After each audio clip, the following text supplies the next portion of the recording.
So, well, the title Kepler problem. So the story is Connor is a postdoc in CIMAT, and he's like expert on celestial mechanics and body problems. He had very nice thesis on the geometry of configuration space of four problem.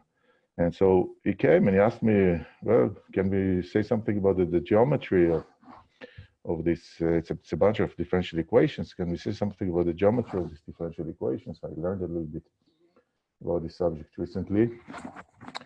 And I said, well, I don't know, let's start with a two-body problem. I said, we won't find anything new. I mean, how can we find anything new?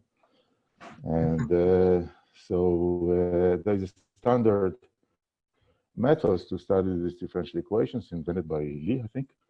And there's a book of Olver, there's some recipe without even computer programs to implement it. And we look at it, and Connor came back and said, well, there are some kind of a lot of symmetries. And we started asking around the experts, and I mean, I was sure it was known, and well, it turns out it's not known. And so this was an algorithmic sort of, I mean, just recipe, just we came up with vector fields. You don't understand anything, it just comes out from the computation. And then we tried to look for some explanation, a more geometric construction of these symmetries, and it took a while, but we found. So that's, I'm going to tell you about. Okay, so this is the equation of motion of Kepler problem. It's inverse square law.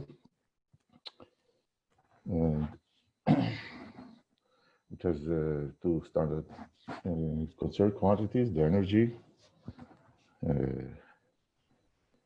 kinetic plus potential, and this is my notation for angular momentum, the area aspect. And well, they determine the shape of these two environments. I will only look at what the energy. The energy is convenient to distinguish. Negative energy is ellipses, zero energy is parabolas, and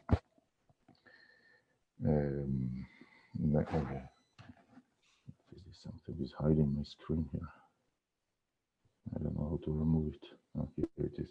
Okay, positive energy is hyperbolas. It's all the sections, they're all conic sections, well known, but sections with one of the foci at the origin. There's also there's one class of orbits as the linear collision orbits. When the m is 0, I omit this.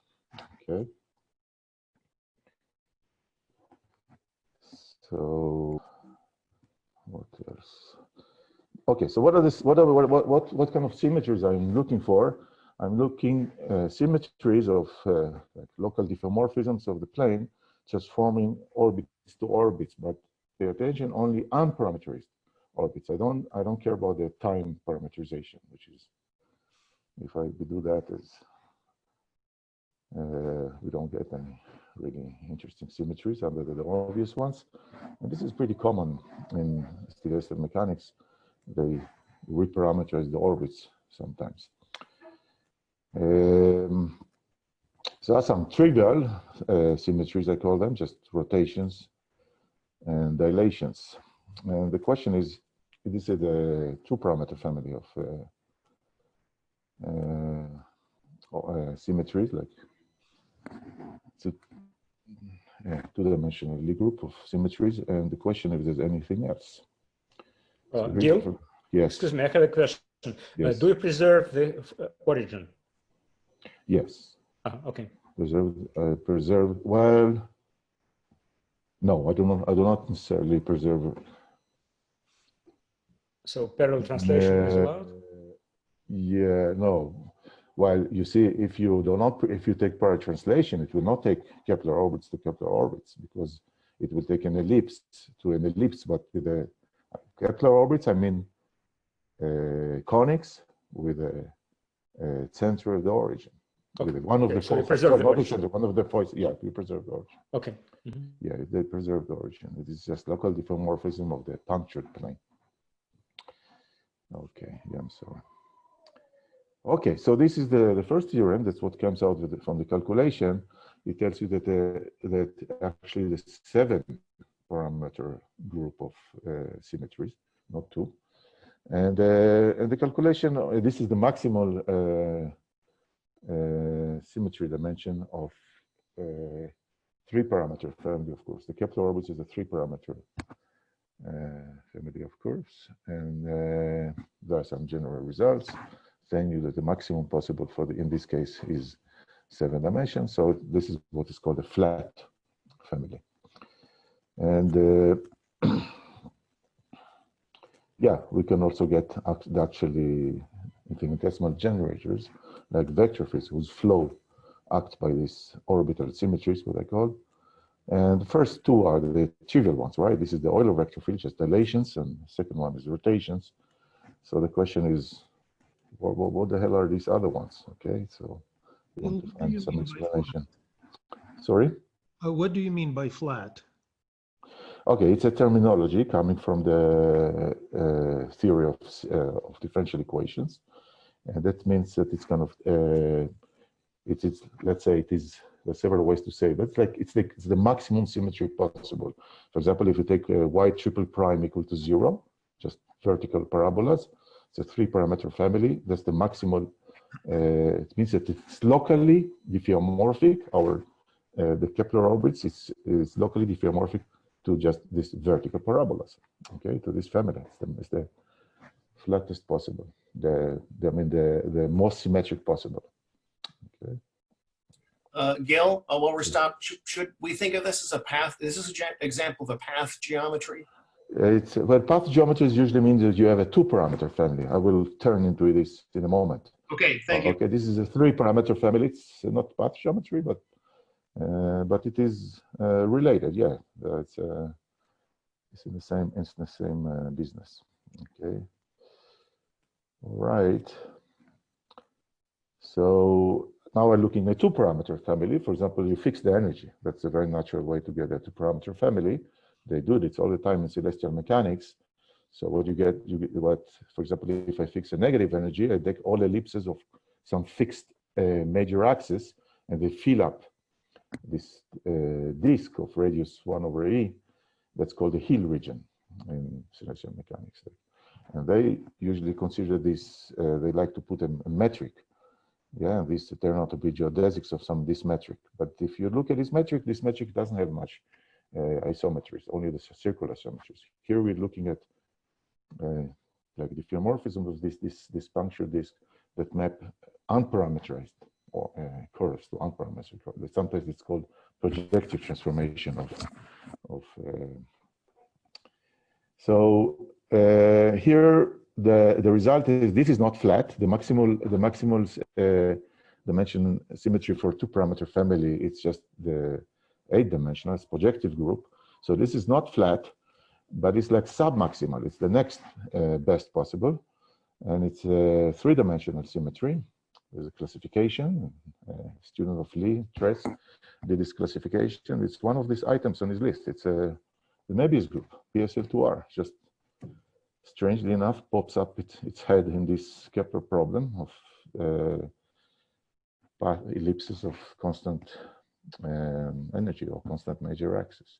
And we can also write down the infinitesimal generators. And the first one is the obvious one, the rotations, and the other one is just like weird ones. Comes out of the calculation. Okay. And the same thing with the hyperbolas of fixed energy, fixed major axis, and the same result. Okay, in the previous case, it was a global action. In fact, SL2R acts globally, PSL2R on this punctured disk. Okay, it's not the action of on the Poincare disk. It's actually it's double covered by the central affine action. In this and here it says only local action. It actually can be embedded into this punctured disk of the previous example. So we get all this kind of multitude of strange, yes? Gil, in the previous slide, I saw ellipses and, by the way, hi. I saw ellipses and circles. But if you come back to this picture that you just had up a moment ago, 30 seconds ago, no, that was the next picture. This is the next picture is I fixed positive energy. So these are hyperbolas. Well, one of those curves doesn't look much like a hyperbola. It's one branch of a hyperbola. Oh, I see. Yeah, I'm sorry. and I'm if you sorry. go back here, you see, I draw this. You take one branch, is one branch which is sort of going around the origin, the center of attraction. The other one is not solution of the Kepler problem. Okay. Okay. Okay. So Sorry. no problem. It's I was told I can go for an hour and a half. No, it's not true. Okay. Where are we? Hyperbolas. Okay, so it's the same thing. By the way, it's the same formula for the generators. It's kind of weird, huh? But the sign is different of this E, the energy. So it's actually this is incomplete action. Actually, it's only local action. Anyway, it all looks pretty weird, and the idea of this talk is to explain why it is very natural from a certain point of view. When you take parabolas, actually you get a flat family. Okay, the symmetry group, local symmetry group, is 8-dimensional. It's a full projective group. Okay, this I think was well known or can be derived easily from known results, something called the Bowling map, but I will not expand. You can write down the infinitesimal generators. I will not. Okay, so the question is, where do all these weird symmetries come from?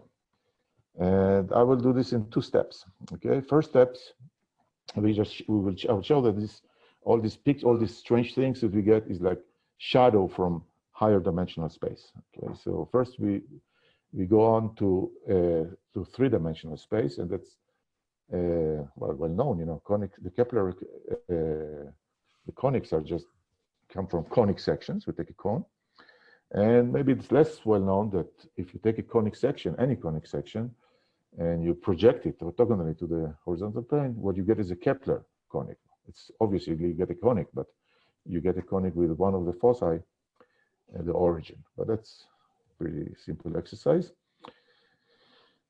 And if from this point of view, it's pretty obvious that you have actually more than this obvious trivial 2-dimensional symmetry, because you can take just the full linear group that preserving this cone, right? It's called the conformal linear Lorentz transformations. They preserve the cone, and it's a linear, so it maps lines, maps planes to planes, so it's sections to sections. So here you get very easily. You start with this trivial one, so you get these 2 more. This explains this extra 2 generators of this 7-dimensional symmetry, but we still have 3 more symmetries to go, which is not clear where they come from. So we need the next step. So the next step is, okay, before I go to the next step, this is a very nice picture. I learned it from an article of Sasha Giventhal. It also, with this interpretation, it's the constant energy. It doesn't help you with the symmetries, but it's just nice geometric interpretation. It will help us in the next step. The constant energy Kepler conics, they correspond to plane sections which are tangent to some fixed paraboloid of revolution. Okay, strange. But if you take all this, it's also a simple exercise to see that you take all the plane sections with this fixed paraboloid of revolution, and you project them, you get these ellipses with, if you take the lower portion of this paraboloid of revolution, it's tangent to the cone along with this some circle, and if you take the lower portion and you planes tangent to the lower portion, you project them, you get ellipses, and if you do with the upper portion, this picture on the right trying to show, you'll get the hyperbolas. Yeah, they are kind of same absolute value of the energy. Okay, probably it serves for both this positive and negative energy. Okay, But still, you don't see from this picture. I mean, if you look in this conformal Lorentz linear group, it's just the only thing that preserved this parabola, and the cone is just a circle. Okay, you can now you cannot. I mean, it's very there's no symmetries left. Okay, so that's the second step. The second step is we extend to projective space. That's the key. So we take this the equation of the cone and just write it in homogeneous coordinates. That effectively what it means that we add sort of a circle in infinity, okay, where all this, where this and they in infinity they meet, they join up. So you get this kind of artistic impression of what you get. It's like you can think of it as like pinched torus topologically, and so yeah, and everything extends to this I call it projective cone. But now you have more freedom.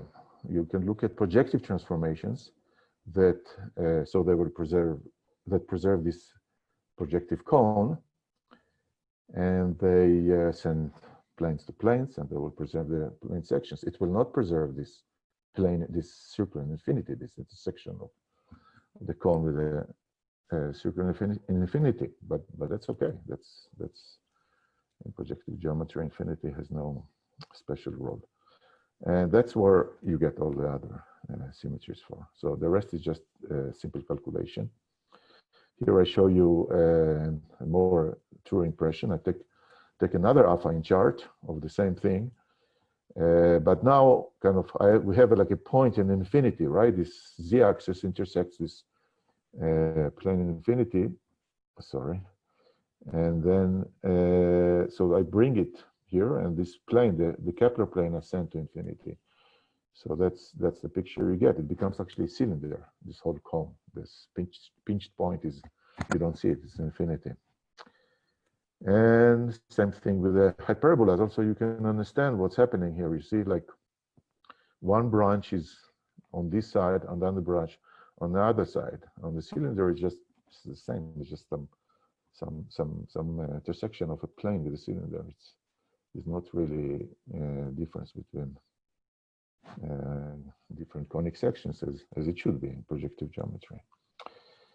And now we look at the symmetry. So that's this linear algebra exercise. You just have to look this of the linear group, the now 4x4 matrices, projective transformation that preserve this kind of degenerate quadratic form, and it's a simple exercise. And you found out that there is actually, these are the missing parameters there. And the coordinates are set up. This column is you have to fix the vertex of the cone. Okay, and so this one is the CO2 one. This is the one that we've seen before, but then these other ones will give you these missing symmetries. So we understand where these symmetries come from. It's come from projective geometry, and let's see what is okay. So that's you can now go back and understand everything. You can understand what happens with this constant energy. So this parabola becomes just like like an ellipsoid, sort of inscribed, some convex quadric, compact quadric inscribed inside your conic surface, and it's sort of tangent to the point in infinity. Sorry. And I don't have much time to show this, but this has many other benefits. This is sort of the dual picture, right? This is the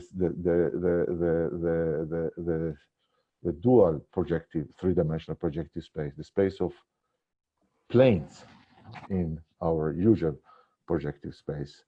And this our symmetry group is actually the symmetry group that preserve just a flat.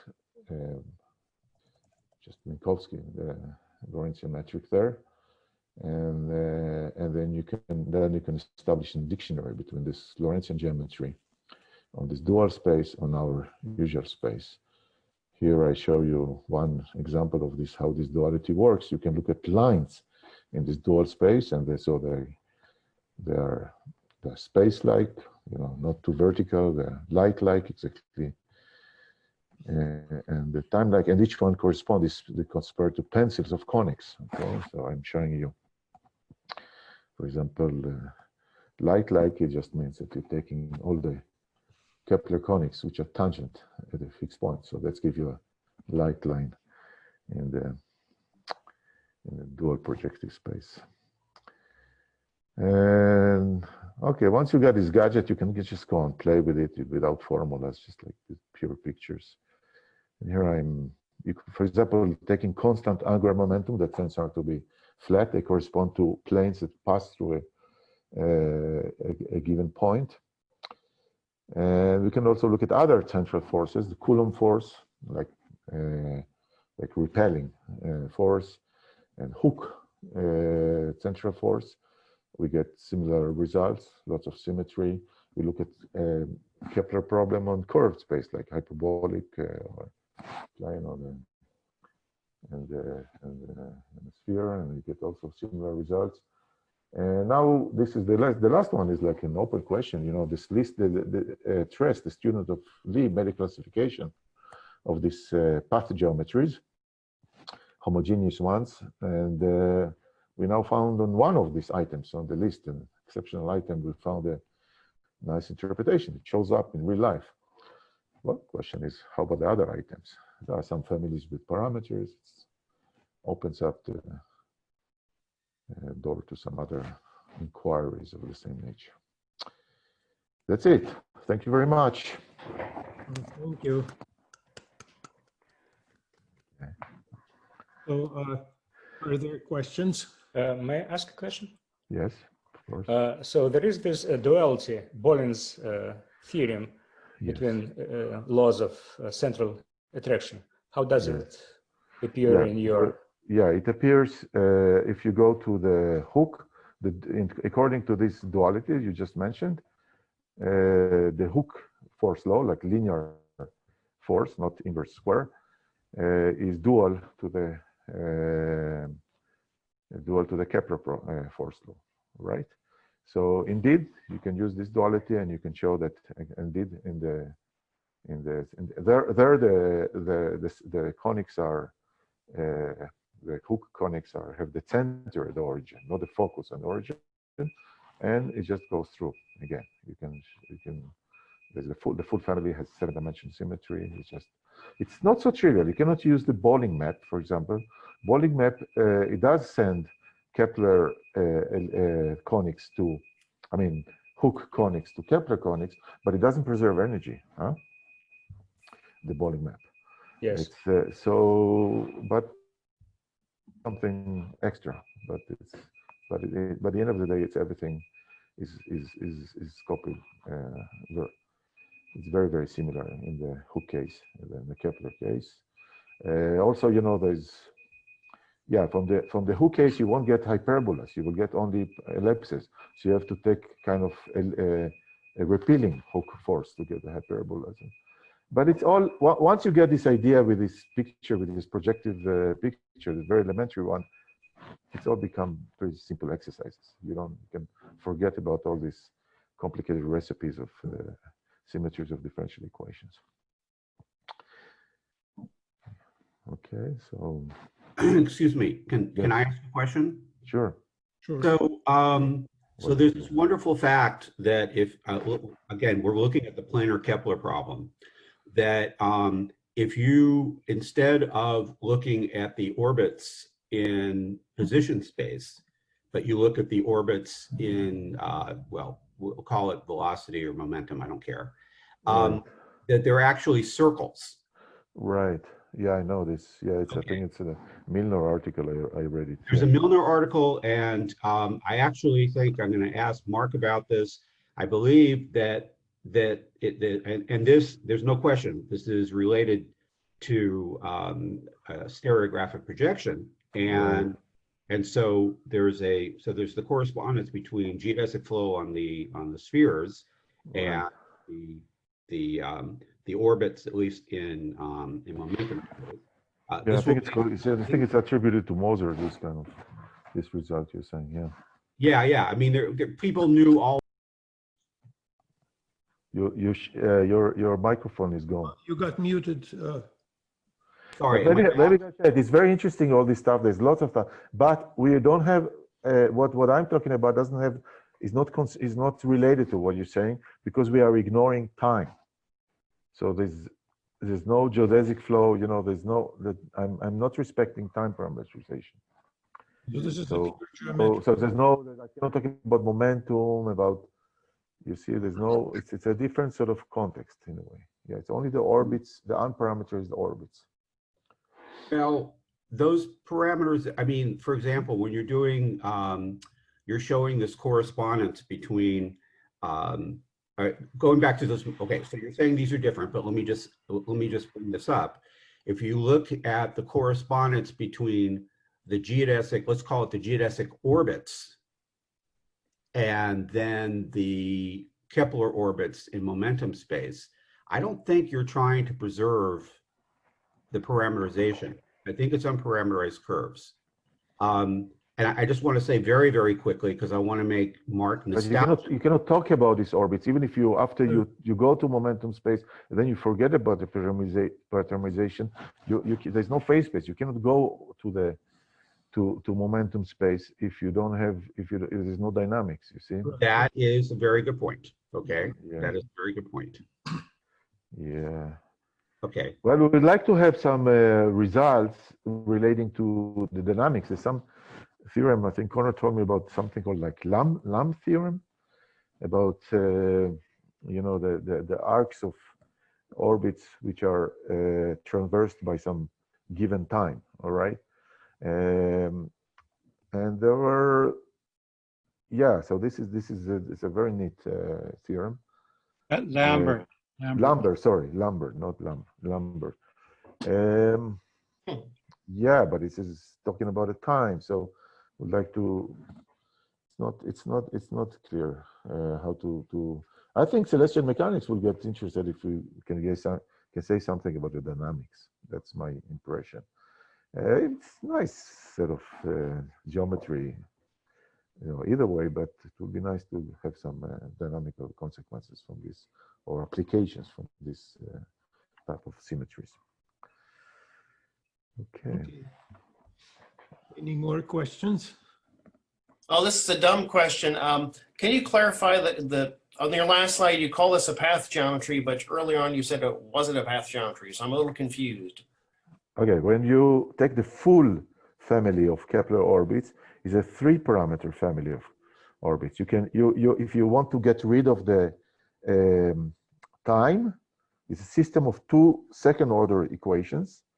Time but you can get rid of the time and you can write it as a single third-order equation. Okay. Right. And so like the y is a function of x, or usually r is a function of theta. Right.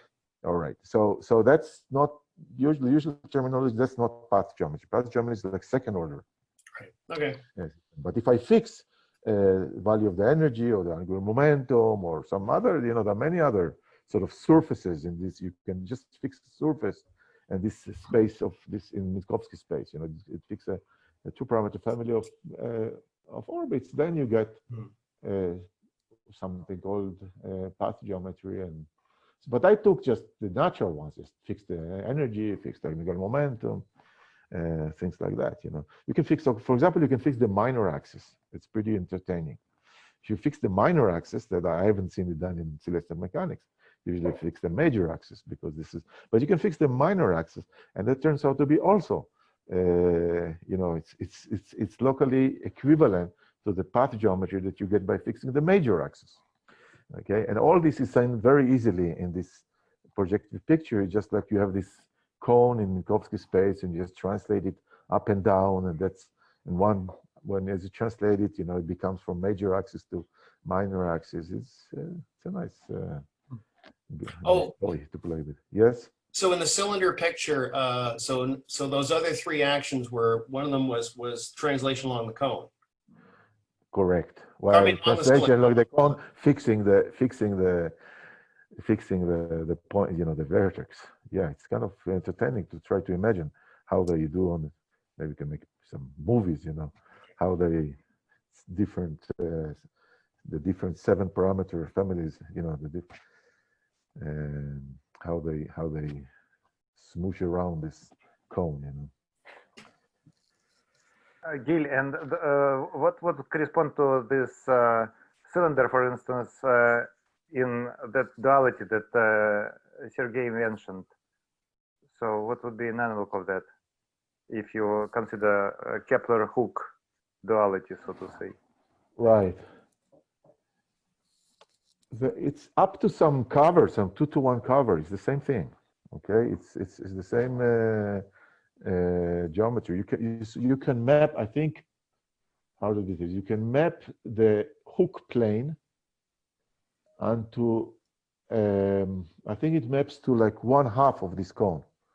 All right, it maps with maps 2-to-1 onto 1/2 of the cone, something like that.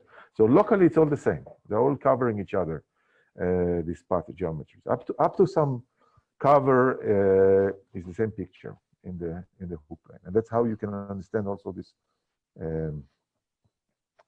You see, you have to add some stuff in order to get some nice symmetry.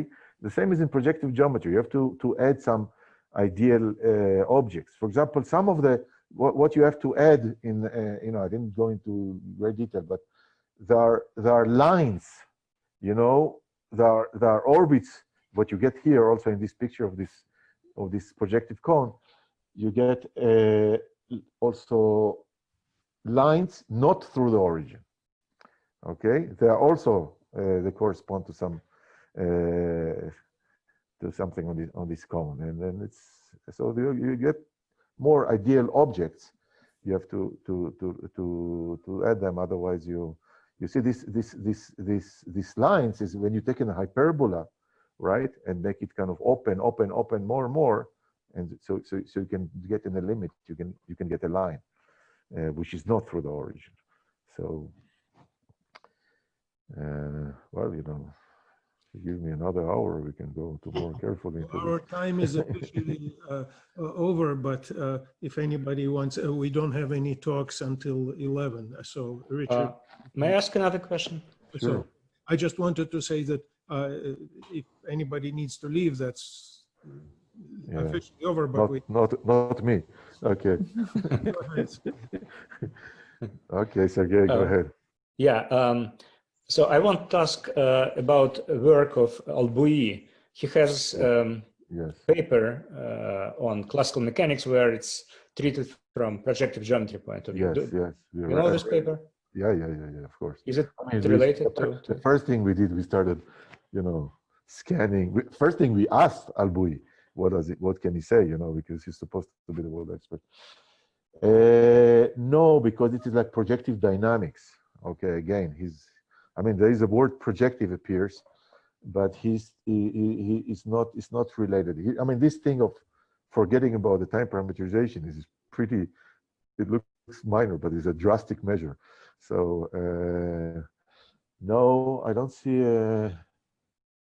yeah, but this I read in the beginning. We just found it. Maybe now, yeah, we should go read it again and may find some. Okay, thank you. Okay. Okay, any more questions? This is just like side chat. Gil, you were, if I recall correctly, these path geometries have natural curves in them. So paths of paths. Right. Chains. And chains, you call it the chains. Right. So did you learn anything more about the chains in Kepler? Yeah, so this sort of motivated me to start looking at chains. So the result, it's a theorem. There's Travis Wilson. What happens is,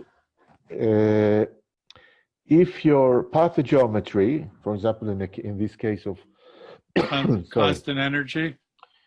Yeah, the constant energy different from zero, right?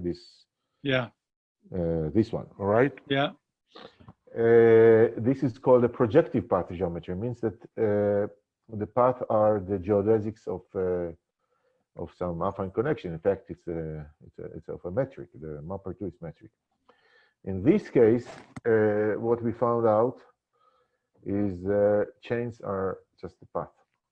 There's nothing new. The chains Yeah. are the path themselves. Right. The chains live up in a three-dimensional space, in the space of the incidence space of the path geometry. That's where the chains live, and so you can you can project them onto this on this space where the path live, and they turns out to be just the path themselves. But you can project to the dual space. Every path geometry has a dual path geometry. So the dual space is a point in the dual space represents an ellipse in the original space. Exactly, and that's Okay. another geometry, another path geometry, and it's not projective. That's in this case, it is of a Kepler ellipses. It's a beautiful geometry. It's a Hor cycle geometry.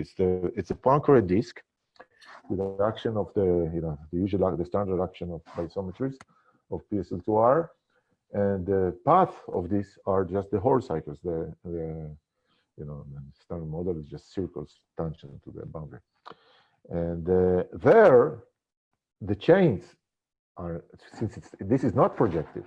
Okay, if its path geometry is projective and both its dual is projective, then it is flat.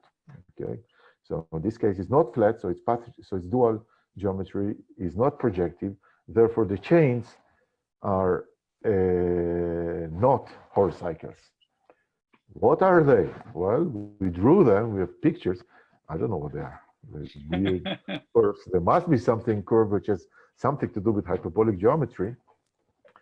And then we did it for other groups, for the Euclidean group, for other path geometries. And at some point we thought we got Elastica again, but not really. It seems like that's another line of investigation. Okay. So Mark, it's almost an hour until I start, correct? Yeah, so, right, we start at 11 Eastern, of course. Yes, in 52 minutes. So I should get on about 10 minutes early? Yeah, 10, 20. Yeah, probably. Probably 10. To be on the safe side, yes. Yeah. Okay, and I'm going to want to share the screen, my screen. And why did you make this this 1 hour or 1 hour and a half, I'm sure, break? I did. This is because originally, I think it was because originally there was supposed to be a plenary talk. Yeah, that's the only reason. Yes, the schedule. There's no plenaries now. No, Right. no. But instead, you can go to buy AMS books. I mean, that's what is planned for this hour. As far as Or chat with Sergei Gelfand. Yes. exactly. Yeah. Okay, I will walk the Thank dog you very instead. much, guys. Thank Great. you. All right, see you in an hour. Well, in less than an hour. Yeah. Bye-bye. Right. All right. Thank you, Gil. Yeah, nice talk. Okay. Yeah, thank you. Very nice. Thank Thank you you. guys for so many questions. Thank you. Thank you for giving me 1 hour extra for questions. Stop share. Here it is. Okay. Hey, Joe, hope you're doing well. Yeah, I'm doing fine. Good. Good to see you. Yeah, and Cleveland was the sort of epicenter of the news this week, so I was thinking of you Oh, guys. yeah, well, Mhm. we weren't proud of that event. Negative. I guess Negative we news. could have been. but- Well, if you can't have the best of the best, then you can aspire to have the worst of the worst. Yes, because bad It things isn't happen in worth it. Philly. And it may have been the worst of the worst. Think about that. The world famous Cleveland Clinic was the site of what may have been a super spreader event. Well, don't forget that thing in the Rose Garden too, which is a little bit scary because it was outside. But that too. But that didn't happen in Cleveland, so I don't feel any responsibility in that case. Mhm. So- Yeah, Very interesting. I just want to say one thing here. Why is it that Joel and I look like we've aged 20 years and you guys don't look like you've changed a bit? Okay. Well, I have this high school yearbook photo and it makes me look really, really old, like gray haired and shaggy and everything like that. Wait, so you're going backwards? And I'm just making a Dorian Gray kind of joke. You know, I got it. I got it. Okay. I think Tom lost weight, right? Am I right? No, pandemic has been bad for that. Definitely bad. But you know, I've seen you in 2015. I think I've seen you. Something in 1915. That's no, 19. Sorry, 2015. That usually. Hey, Gil, I did still want to ask a math question, actually, if it's not too late. Sure. So you're talking about Kepler orbits and their conics. Yes. And so those can be represented by points in 5-dimensional projective space. Correct. But somehow you didn't emphasize that point of view. I mean, it seems to me would be the most obvious starting point. If you're looking at various families of points, various subspaces, right. but we're looking at Kepler. We're looking at Kepler conics. It's a 3-parameter family. But they are living in 5-parameter. Yeah, but I never. I mean, this Minkowski space, right? That parameterize the Kepler orbits. Okay, it's like this the planes in ordinary 3 space. The Kepler, so this Minkowski space is like you can embed it in this 5-dimensional projective space that you are talking about. As what? But what is it? What is it in the 5-dimensional projective space? That's a very good question. It must be like I think it's going to be a plane, you know, a 3-plane. I'm not sure, but I think it's going to be. No, I'm not sure. Wait, Tom, what do you think? What do you think? Well, I mean, is the definition of the Kepler orbits? You're just fixing a focus at one point at the origin, right? Right. That's not a projective condition. Yeah. So I mean, this map from that space of conics to that, you know, with cyclotomic, whatever they are, cyclic coordinates. I can't remember the name. Pentaspherical coordinates. That's it. Okay, yeah, so the map to the focus must be this sort of non-linear kind of map, and you're looking at a level set of that because you're fixing it at the origin. Right. It's a very good question. Thank you, Joel.